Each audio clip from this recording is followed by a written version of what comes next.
우리 다 같이 일어나셔서 주님의 성령 찬양하시겠습니다.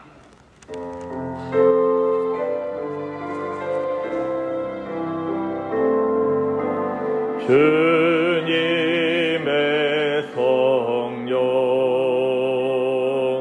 지금 이곳에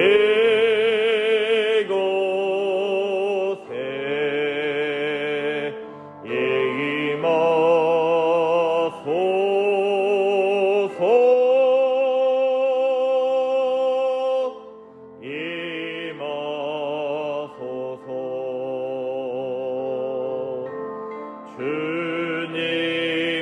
주님의 성령 지금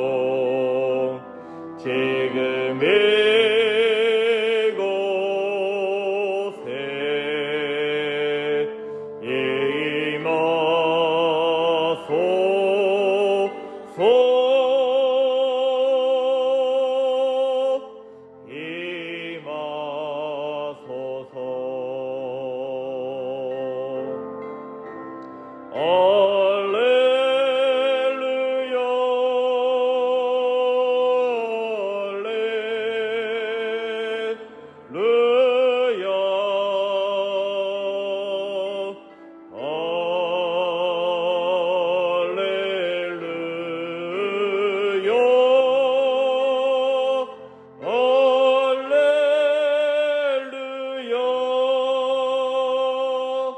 우리 시간 함께 보실 말씀은 신약성경 마태복음 5장 7절 한 절의 말씀입니다. 마태복음 5장 7절, 제가 가지고 있는 성경은 신약성경 5쪽에 있습니다.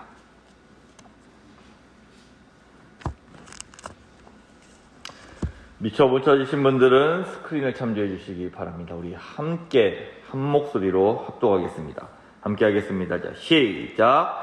긍휼히 여기는 자는 복이 있나니 그들이 긍휼히 여김을 받을 것임이요. 아멘. 이 시간 담임 목사님 나오셔서 긍휼히 여김을 받겠네 라는 제목으로 말씀 전하실 때 큰 은혜 받으시기를 바랍니다. 좋으신 하나님 은혜를 감사합니다. 이 거룩하고 복된 날 저희들을 주의 전으로 부르시고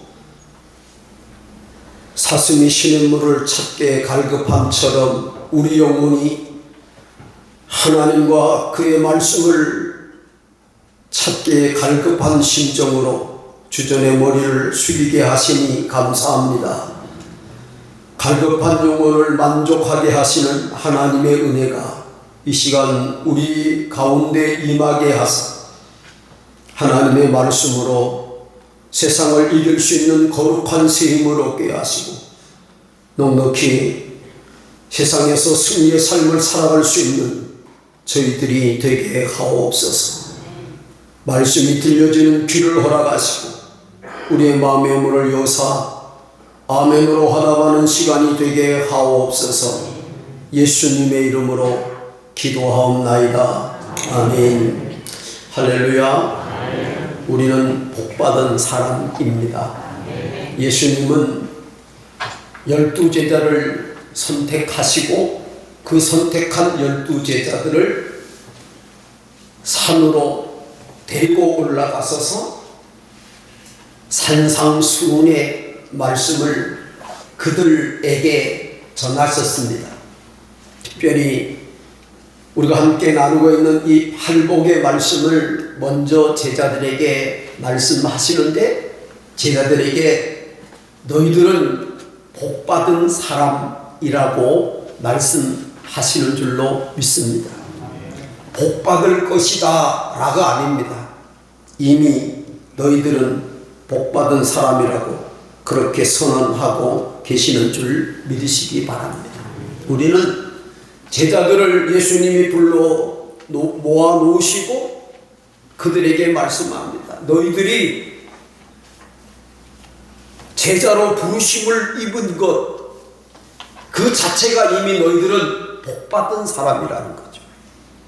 여러분, 저와 여러분이 예수 그리스도를 믿음으로 구원받아 하나님의 자녀가 됐다. 그 자체가 우리는 이미 복을 받은 사람인 줄 믿으시기 바랍니다. 그래서 이 팔복은 복받은 사람들의 성품, 그리스도인의 거룩한 성품의 모습을 이 팔복에서 우리에게 말씀을 하고 계시는 것이죠. 다시 한번 저와 여러분이 복받은 사람이라고 하는 긍지와 자부심을 가지고 주님을 섬길 수 있기를 주의 이름으로 축원합니다. 예수님은 제자들에게 이제 3년 동안 예수님을 따라다닐 뿐만 아니라 그의 평생에 십자가 복음을 전해야 될 제자들에게 말씀하시기를 너희들은 복받은 사람이라고 하는 이 자긍심, 이 자존감, 이 당당함, 이 우월감 가지고 십자가 복음을 전하라고 말씀하고 계시는 줄로 믿습니다. 여러분, 우리는 천국을 이미 소유한 사람들입니다. 이 땅뿐만 아니라 영원한 하늘나라가 우리를 위하여 예비되어 있습니다. 그래서 우리는 죽음도 결코 겁나지 않는 사람이 된 줄로 믿습니다. 사람들이 제일 비굴할 때가 언제입니까? 죽을까봐, 무서워 죽을까봐, 굶어 죽을까봐, 겁나서 죽을까봐, 그러면 사람이 비굴해집니다. 여러분, 저와 여러분은 이미 천국을 소유한 사람, 죽음이 겁나지 않은 사람들이 된 줄 믿으시기 바랍니다. 주님의 위로와 함께하는 사람, 위로라고 하는 말은 파라크레토스라고 말씀을 드렸죠. 보혜사라고 하는 의미를 가지고 있습니다. 내 곁에서 나와 함께 하시는 분이 계시다. 우리는 하나님이 함께하는 사람이라고 하는 사실을 우리가 깨닫게 될 때 우리는 복받은 사람이에요. 다 사람들이 내 곁에서 다 떠난다고 할지라도, 내가 세상에서 아무런 자랑거리가 없다고 할지라도 여전히 내 곁에서 단둘이 서 계시면서 나를 도우시는 분, 나의 힘이 되시는 그분이 나와 함께 하십니다. 그래서 우리는 복받은 사람들입니다. 최후의 승리가 우리에게 주어진 줄 믿으시기 바랍니다. 하나님을 사랑하는 사람들, 곧 그 뜻대로 부르심을 입은 사람들은 모든 것을 합력하여 선을 입으십니다. 이 모든 일에 우리를 사랑하는 이로 말미암아 넉넉히 이기리라. 여러분, 최후의 승리가 저와 여러분의 것입니다. 우리 앞에 어떤 장애물이 있을 수 있고 잠시 잠깐 어려움과 힘듦과 아픔과 절망이 있을 수 있습니다. 예수 그리스도를 믿는 사람에게 그런 장애물이 없다고 성경은 말씀하지 않습니다. 여전히 우리 앞에도 장애물이 있습니다. 어려움이 있습니다. 고난이 있습니다. 시련이 있습니다. 그러나 우리 주님은 그 모든 것을 합력하여 선을 이루게 하시는 분인 줄로 믿습니다. 걸림돌인 것 같았는데 그것이 디딤돌이 되게 하시는 분, 그분이 하나님이신 줄로 믿습니다. 우리는 그 하나님을 믿습니다. 우리 모두에게 인생의 아픔과 힘듦과 절망과 걸림돌은 있습니다. 그러나 그 걸림돌을 하나님은 디딤돌이 되게 하십니다. 좋으신 분인 줄 믿으시기 바랍니다. 여러분, 옛날 어느 집에 두 며느리가 있었다고 합니다. 하루는 시어머니가 두 며느리를 불러서 친정에 다녀오라고 말합니다. 그 옛날에 친정에 다녀오는 것 얼마나 행복한 일입니까? 네, 그러면서 다녀오겠다고 말했는데 시어머니가 그럽니다. 그런데 돌아올 때 큰애는 바람을 종이에 사가지고 오고 둘째는 불을 종이에 사가지고 오라. 그런데 너무 친정에 가고 싶으니까 시어머니가 자기에게 미션을 내렸는데 그걸 그냥 스쳐가는 이야기로 들은 거예요. 바람을 종이에 사가지고 오고 불을 종이에 사가지고 오라. 근데 내가 그리고 이제 좋아라고 하고 이제 친정에 가서 며칠을 이제 지나다가 약속한 날이 돼서 큰 며느리 작은 며느리가 이제 시집으로 들어가는데 마을 옥에 서게 되자 걱정이 앞서는 거죠. 아무리 생각해도 어떻게 바람을 종이에 사가지고 갑니까? 어떻게 불을 종이에 사가지고 갑니까? 그래서 둘이 만나서 그냥 머리를 짜고 결론이 내리자 시어머니 호통을 어떻게 견딜까 싶어서 하염없이 눈물을 흘리는데 지나가던 할아버지가 그 두 며느리를 보고 말합니다. 왜 그렇게 서로 우느냐고. 그랬더니 며느리가 말합니다. 친정에 다녀오게 해준다고 그래서 그냥 그 친정에 한다는 그 말 자체만 너무 행복하고 좋아서 그냥 대답을 했는데 시어머니가 바람을 종이에 사가지고 오고 불을 종이에 사가지고 오라고 그랬는데 아무리 생각해도 어떻게 바람을 종이에 사가지고 가고 불을 종이에 사가지고 갈 수 있습니까? 이제 야단 맞을 생각을 하니까 친정에서 달콤했던 며칠간을 다 잊어버리고 앞으로 시집살이 할 생각만 가득합니다. 그랬더니 그 할아버지가 그러는 거예요. 바람을 종이에 사가지고 가라는 것은 부채를 사오라는 거다. 부채는 흔들면 바람이 일어나잖아요. 그리고 불을 종이에 사가지고 오라는 것은 종이로 만든 호롱. 여러분 호롱 아시죠? 불 펴는 호롱. 그 옛날에 한지로 이렇게 겹겹이해서 만든 그 호롱을 사가지고 오라는 거다. 그래서 그렇게 사가지고 가서 화를 면했다는 얘기입니다. 역설적인 지혜죠. 역설적인 지혜죠. 여러분 오늘 이 팔복이라고 하는 것이 바로 그런 역설적인 지혜, 역설적인 지혜죠. 신념이 가난한 자가 복이 있고 애통하는 자가 복이 있고 온유한 자가 복이 있고 의에 줄이고 목마른 자가 복이 있고 오늘은 긍휼히 여기는 자가 복이 있다. 남을 짓밟지 않고는 일어설 수 없는 시대를 우리가 살아가고 있습니다.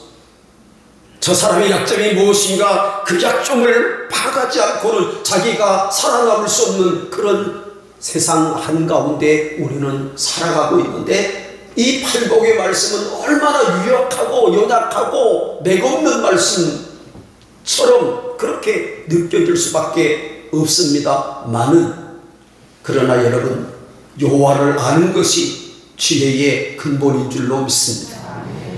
하나님의 말씀은 역설적이지만 그 역설적인 말씀 속에 진리의 기적이 있는 줄 믿습니다.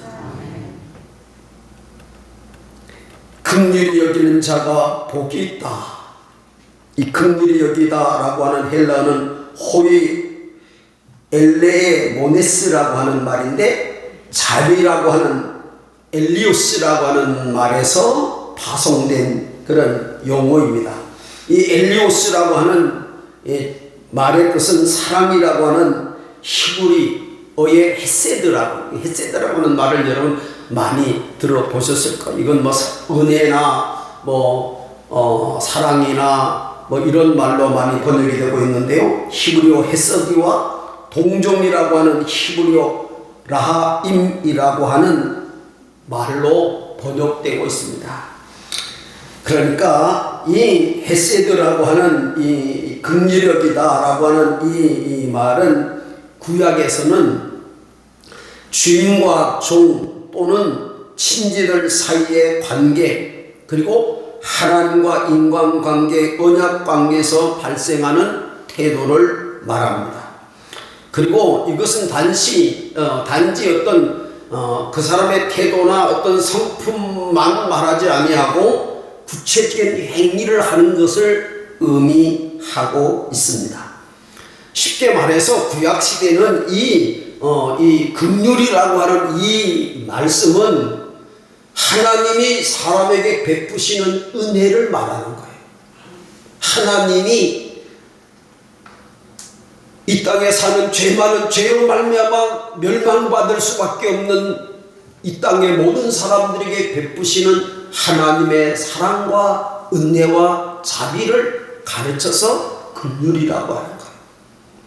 신약에 와서는 예수 그리스도의 구속의 역사를 긍휼이라고 합니다. 저와 여러분을 위해서 자신의 몸을 십자가에 내어놓으신 그리스도의 그 행위, 그것이 긍휼이죠.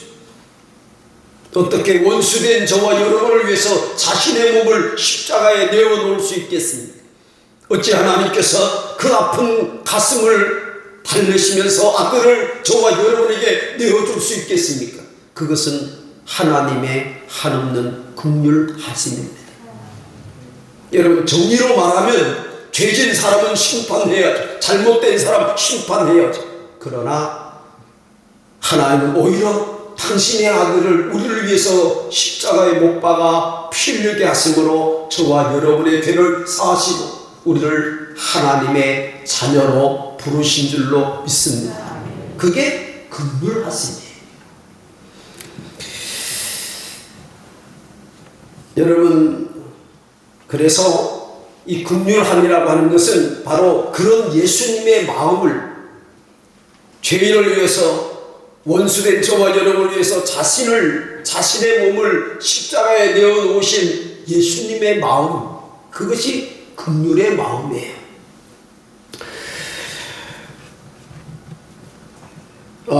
이걸 더 구체적으로 우리가 설명을 하면 이 긍휼이라고 하는 것은 단순한 동정을 말하는 것이 아닙니다. 이 긍휼은 동정이 아니에요. 긍휼이 뭐냐? 상대방의 입장에서, 그 타인의 입장에, 내가 좀 언짢게 생각하는 그 사람의 입장에서, 그 타인의 입장에서 그를 보고 그의 마음을 생각하고 그를 느끼는 공감이라고 말합니다. 좀 어려운 단어입니까? 이런 쉽게 말하면 상대방의 입장에서 생각하고 행동하고 말하는 것을 긍휼이라 그러는 거예요. 좀 이해가 되세요? 우리는 어떤 사람, 나와 어떤 대적 관계에 있는, 나와 좀 다른 어떤 생각과 또 다른 어떤 위치에 있는 사람들에 대한 어떤 적대감이 있잖아요. 저 사람이 나에게 왜 그래?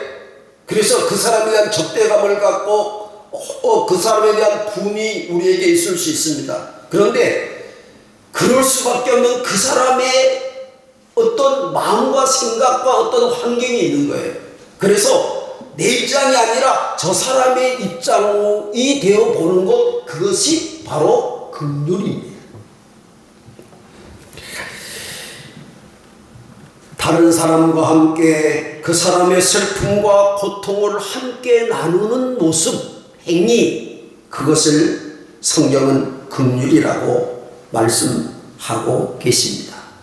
오늘 본문은 긍휼히 여기는 자가 복이 있다. 그렇게 상대방의 입장에서 상대방을 생각하고 상대방을 배려하고 상대방의 마음과 생각을 내가 공유하는 것, 함께 하는 것, 그것이 긍휼하심이라고 했는데, 이 긍휼함이 어떻게 구체적으로 나타나야 되느냐 하면 두 가지로 나타나야 됩니다. 하나는 예수 믿지 않는 사람을 향하여 긍휼함이 나타나야 됩니다. 여러분, 우리는 단순히 외적 환경이 화려한 사람은 우리는 선망의 대상이죠. 돈 많은 사람, 권력을 가진 사람, 남다른 어떤 달란트를 가진 사람들은 우리가 보통 선망의 대상입니다. 그러나 여러분, 예수 그리스도를 믿지 않는 사람들을 우리가 바라볼 때 그들이 외적인 좋은 환경을 가졌을지라도 그 영혼의 불쌍함을, 긍휼함을 여길 수 있는 마음을 가져야 된다는 거예요. 아멘입니까? 예수 없이 부유함을 가진 사람, 권력을 가진 사람, 좋은 달란트를 가졌다고 맹목적으로 우리가 부러워해서는 안 된다는 거예요. 그 영혼의 불쌍함, 그 영혼의 긍휼, 그 영혼의 가난함을 바라보면서 그를 긍휼히 여기는 마음을 저와 여러분이 가져야 됩니다. 그것이 구체적인 행위로 전도로 나타나야 되는 줄로 믿습니다. 여러분, 우리가 오늘 함께 나누면서 서두에 우리가 당당함을 가지라고 말씀을 드렸잖아요. 우월감을 가지라고 말씀드렸잖아요. 뭐가 우리가 우월합니까? 예수 믿는다고 하는 그 사실이 우리는 우월감을 가질 만한 것입니다. 예수 믿지 않는 사람이 아무리 많은 것을 가졌을지라도, 권력을 가졌을지라도, 남다른 재주를 가졌을지라도 그 사람의 그 영혼 속에 예수 그리스도가 없다면 그는 불쌍한 사람들이에요. 그래서 긍휼한 마음을 가져야 되는 거예요. 그래서 우리가 왜 전도가 시작되느냐? 이 긍휼한 마음을 가질 때 우리는 비로소 영혼 구원에 뜨거운 열정을 가지고 전도할 수 있게 되는 줄로 믿습니다. 또 하나는 도덕적으로 사람에게, 일반적인 이제 사람들에게 나타나는 것이죠. 그것은 어려움을 당한 사람들, 나보다 어렵고 힘든 상황에 놓여 있는 사람들에게 사랑의 마음으로 우리가 다가갈 수 있어야 된다는 거죠. 예수님은 누가복음 10장 33절에 이웃이 누구인가 묻는 바리새인들에게 강도 만난 사마리아 사람의 비유를 말씀하면서 강도 만난 사람의 비유를 말씀하면서 이 선한 사마리아 사람이 강도 만난 사람에게 다가가서 기름과 포도주를 발라주고 그를 돌보아 주었다라고 하는 비유의 말씀을 하시면서 누가 이웃이냐, 이 강도 만난 사람에게 누가 이웃이냐라고 되물으면서 너희도 가서 그렇게 하라, 그렇게 말씀을 하셨습니다. 바로 어렵고 힘든 우리 이웃들을 긍휼히 여기는 마음, 불쌍히 여기는 마음.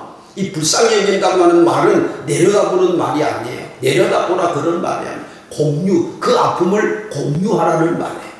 아멘이죠. 우리가 이 어렵게, 나보다 환경이 어렵다고 해서 우리가 말 한마디라도 정말 잘못하면 오히려 위로하러 갔다가 그 사람의 마음을 더 아프게 하는 경우들이 있어요. 왜냐하면 자신이 우월감을 갖기 때문에 그래요. 이 불쌍히 여기다라고 하는 말은 내려다보라고 하는 말이 아니라 공감하라는 말입니다. 아멘이시죠? 그런 마음을 가지라고 말씀을 하시죠. 예수님은 베데스다 연못가에서 38년 동안 병으로 고생하면서 낫기를 기다리는 그 열망 가운데 그 베데스다 연못가를 떠나지 아니한 한 환자를 바라보시면서 그를 긍휼히 여기시잖아요. 그래서 내 침상을 들고 일어서라고 말씀하면서 그 38년 된 환우를 치유하시는 말씀이 기록되어 있습니다. 그것이 예수님의 긍휼하심의 말씀의 내용이죠. 그것이 상대 그 아픈 38년 된 그 병으로 고통을 당하면서 낫기를 기다리는 그 사람의 아픈 마음을 공감하는 것, 그것이 긍휼입니다. 나인성의 아들을 잃은 한 여인의 슬픈 장례 행렬을 바라보시면서 여러분, 예수님이 웃었다고 하는 성경 기록, 웃었다고 하는 말씀은 성경에 별로 없어요. 근데 웃었다고 하는 말씀은 몇 번 기록되어 있습니다. 이 나인성 아들을 잃어버린 여인의 그 울음, 그 서러운 울음소리를 듣고 함께 우시면서 공감하셨다는 말이잖아요. 다가가셔서 상녀를 멈추게 하고 그 아들을 살려주신 그 예수님의 마음이 바로 긍휼히 여기는 마음입니다. 또 아브라함이 그 조카 롯과 분가할 때에 그 조카, 어리석은 그 조카가 좋은 것을 선택할 때 기꺼이 내어준 그 마음이 긍휼의 마음인 것입니다.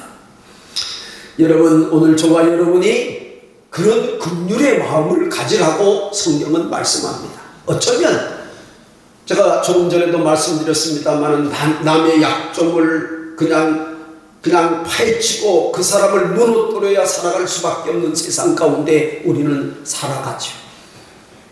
어떻게 해서든지 상대방을 밟고 일어서지 않으면 내가 쓰러지고 넘어진다고 생각하는 그런 생존 경쟁이 과열된 그런 시대를 우리가 살아가고 있습니다만은, 그러나 성경은 우리에게 말합니다.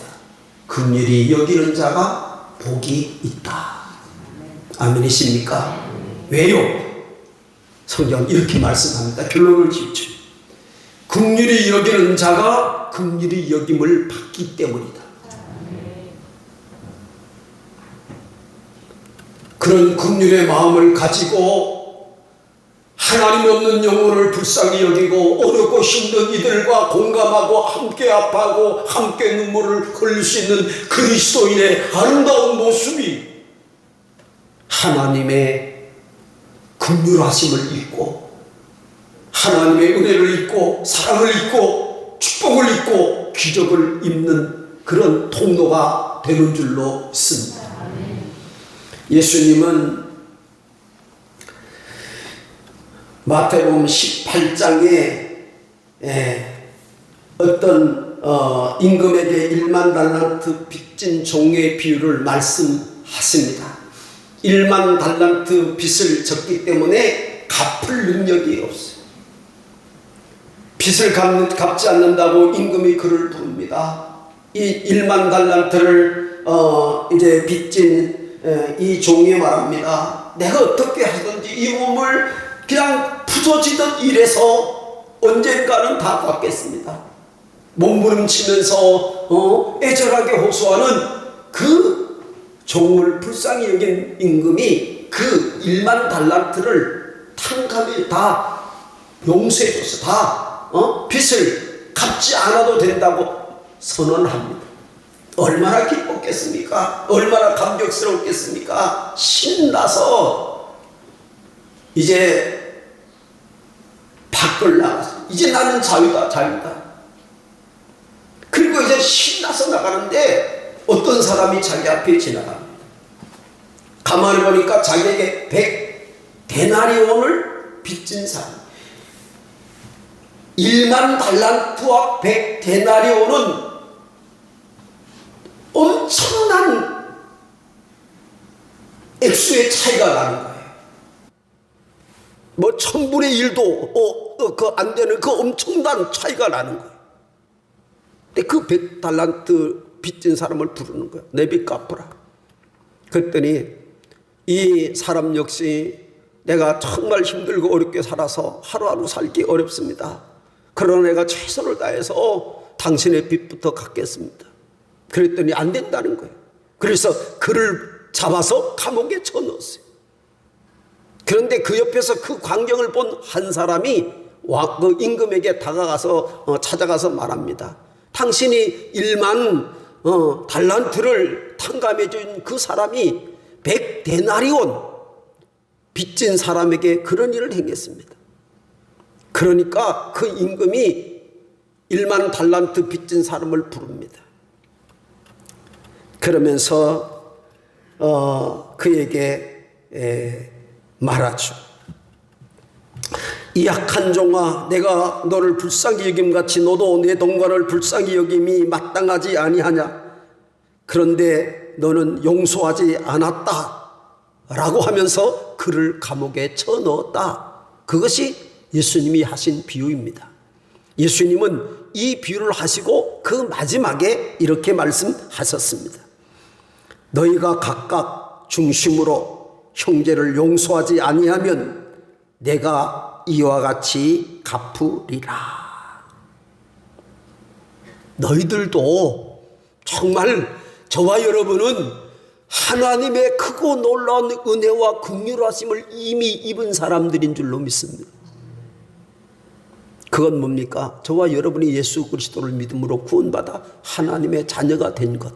이것은 하나님의 크고 놀라운 긍휼함을 입은 것입니다. 아멘이시죠? 하나님은 우리가 그분과 원수되었을 때 우리를 위하여 그의 아들을 십자가에 못 박아 피 흘려 죽게 하심으로 저와 여러분을 구원하여 하나님의 자녀로 부르셨습니다. 그것이 하나님의 크고 놀라운 긍휼하심입니다. 여러분, 저와 여러분은 이미 하나님의 큰 은혜를 입은 사람, 하나님의 큰 사랑을 입은 사람, 하나님의 큰 축복을 받은 사람. 그러면 우리에게 넉넉한 마음이 있어야 돼요. 아멘입니까? 우리에게 용서받은 내가 용서할 수 있는 사람의 삶을 살아야 되는 줄로 믿습니다. 여러분, 긍휼하심이라고 하는 것은 계산이 필요하지 않는 순수함을 말합니다. 내가 저 사람을 도와서 내게 무슨 유익이 있을까? 이것을 생각하지 않고 베푸는 사랑이 긍휼함이에요. 여러분, 하나님께서 예수 그리스도를 통해서 저와 여러분의 죄를 탕감하여 주었듯이 우리도 용서하고 사랑하고 이해하고 동감하고 긍휼을 베푸는 그런 사랑의 사람이 되기를 주의 이름으로 축원합니다. 세상은 사랑을 요구하고 있습니다. 그래서 그리스도인들에게 사랑을 요구하죠. 왜 교회가 세상의 비난거리가 됩니까? 아직도 교회에 기대하고 있기 때문에 그렇습니다. 기대하지 않으면 비난도 없어요. 기대하기 때문에 비난이 있는 거죠. 여러분, 긍휼은 높은 수준의 성도들의 성품이에요. 긍휼은 아무나 얻을 수 있는 게 아닙니다. 내가 긍휼함을 베풀어야지 내 힘으로 되는 게 아니에요. 어떻게 하면요? 하나님 앞에 긍휼을 구해야 될 줄로 믿습니다. 여러분, 밉고 얄미운 사람, 이해가 안 되고 납득이 안 되는 사람을 어떻게 우리가 사랑할 수 있겠습니까? 예수님의 마음을 가져야 가능한데 그것은 우리가 기도해야 가능한 일인 줄로 믿습니다. 우리는 어떤 일을 만나면 마지막에 우리 마음속에 요즘은 말로 하는 사람들도 있습니다만은 말로 못하면 마음속이라도 생각하죠. 뭐라고요? 두고 보자. 두고 보자. 여러분, 긍휼은 그런 마음이 아니죠. 동감하는 거고, 상대방을 이해하는 거고, 상대방 입장에 서보는 거고, 그를 사랑하는 것이죠. 여러분, 시편 35편 13절에 보면 다윗은 이런 기도를 합니다. 나는 그들이 병들었을 때에 굵은 뼈옷을 입으며 금식하며 내 영혼을 괴롭게 내 기도가 내 품으로 돌아왔도다. 자신을 괴롭히는 원수 같은 사람들이 하나님 저들을 물치면 저들이 정말 내게서 멀리 떠나게 해주세요. 저들의 고통 속에서 나를 건져주세요. 그렇게 그는 기도했어요. 근데 어느 날 그렇게 기도한 사람이 병들었다는 소식이 들립니다. 그런데 다윗은 그 소식을 듣고 또 아파하는 거예요. 하나님, 저 불쌍한 영혼을 긍휼히 여겨달라고, 저를 치유해달라고. 그랬더니 하나님이 그 다윗의 기도를 들으시고 원수들을 다 제거해 주시고 그에게 평안함을 주시고 승리를 주시고 기적을 주시고 왕으로 회복시켜 주시는 놀라운 은총을 잊게 됩니다.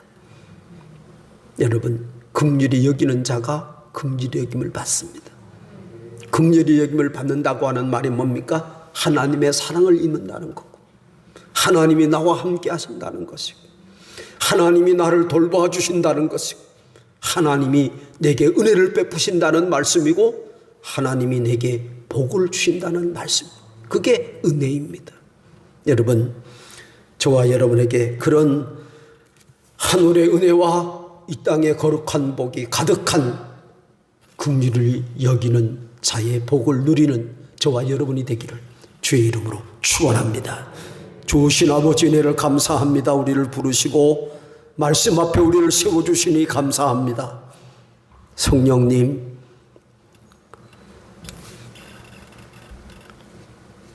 상대방에게 그의 아픔과 입장과 그의 환경을 공감하면서 그를 이해하고 그를 사랑하고 그를 도울 수 있는 긍휼함을 저희들에게 허락해 주옵소서. 원수를 원수로 갚지 아니하고 사랑으로 갚을 줄 아는 사랑의 마음을 저희들에게 허락해 주옵소서.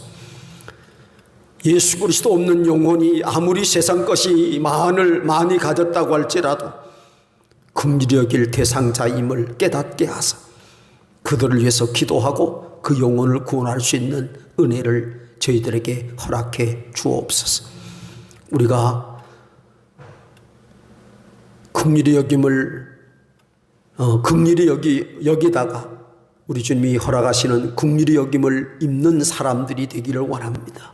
주의 사랑을 잊고 주의 은혜를 잊고 주의 도우심을 덧입고 주님이 주시는 아름다운 복의 주인공으로 하나님 이 한 주간을 넉넉히 승리의 삶을 복받은 사람의 삶을 살게 하옵소서.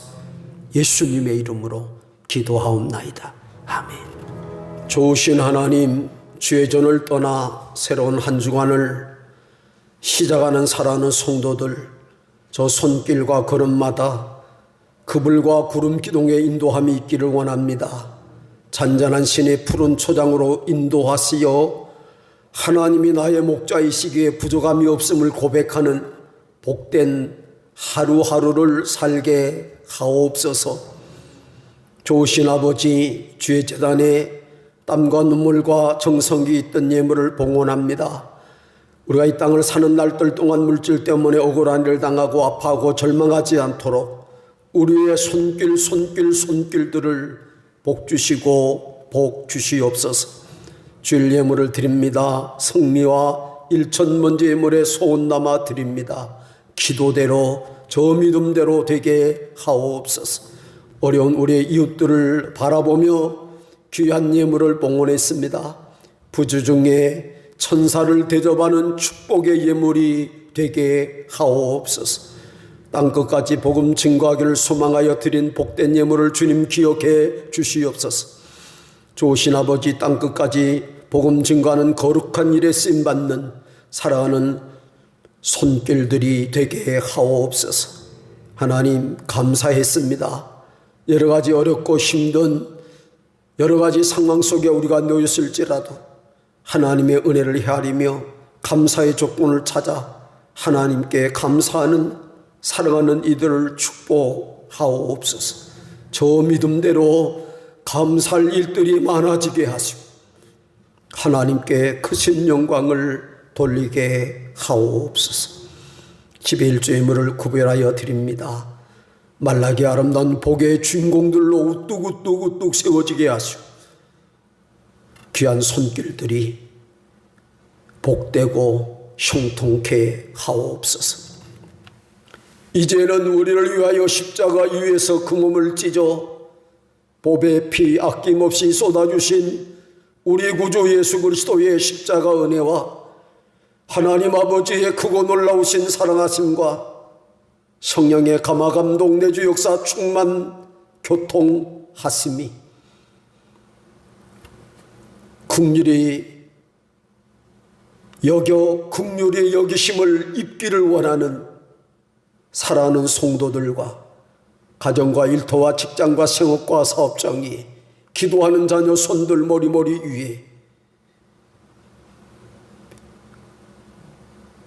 기도하는 자녀 손들 가운데 필요 사신 하북교회와 나라에 부름받은 젊은이들, 특별히 하북교회에 속한 이들 위에 주의 재단의 아름다운 꽃을 봉헌하며 하나님을 찬양한 사랑한 이들 머리 위에 우리 조국 대한민국 위에 이제로 영원토록 함께 계시기를 간절히 축원하옵나이다. 아멘.